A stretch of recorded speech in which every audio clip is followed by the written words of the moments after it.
कलयुग में भगवान ने कई लोगों को दर्शन दिए थे, जिनमें से कुछ के नाम ये रहे। तुलसीदास जी, उन्हें भगवान शिव और हनुमान जी के दर्शन हुए थे। सूरदास जी और मीरा, इन्हें भगवान श्री कृष्ण ने दर्शन दिए थे। आचार्य रामकृष्ण परमहंस, उन्हें माता काली के दर्शन हुए थे। कहा जाता है कि कलयुग में भगवान हनुमान जागृत और साक्षात शक्ति हैं। ऐसा माना जाता है कि जहाँ भी भगवान राम की पूजा होती है या फिर रामायण का पाठ होता है, वहाँ पर भक्त हनुमान किसी न किसी रूप में अवश्य पहुँचते हैं। हनुमान जी की कृपा पाने के लिए प्रभु श्री राम का स्मरण जरूर करना चाहिए। शास्त्रों और वेदों में भगवान हनुमान को कलयुग का देवता बताया गया है। कहा जाता है कि जो भक्त सच्ची श्रद्धा से हनुमान जी की पूजा करेगा, उसे भगवान जरूर दर्शन देंगे। इसलिए इन्हें कलयुग का जीवित या जागृत देवता कहा गया है। तुलसीदास जी ने भी कलयुग में भगवान हनुमान की मौजूदगी का जिक्र किया है। तुलसीदास जी को हनुमान जी की कृपा से ही भगवान राम और लक्ष्मण जी के दर्शन प्राप्त हुए थे।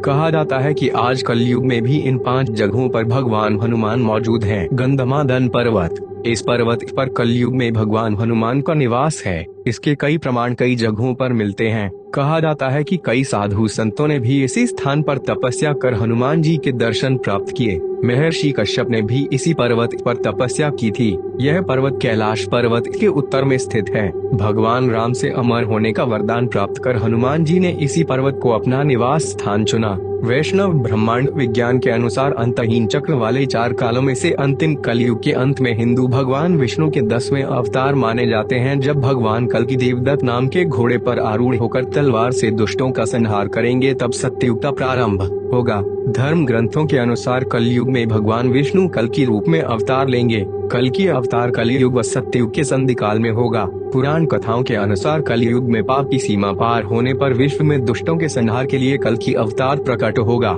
धार्मिक एवं पौराणिक मान्यता के अनुसार जब पृथ्वी पर पाप बहुत अधिक बढ़ जाएगा, तब दुष्टों के संहार के लिए विष्णु का यह अवतार यानी कल्कि अवतार प्रकट होगा। कल्कि को विष्णु का भावी और अंतिम अवतार माना गया है। भगवान का यह अवतार निष्कलंक भगवान के नाम से भी जाना जाएगा। आपको ये जानकर आश्चर्य होगा कि भगवान श्री कल्कि 64 कलाओं के पूर्ण निष्कलंक अवतार होंगे। शास्त्रों के अनुसार यह अवतार भविष्य में होने वाला है।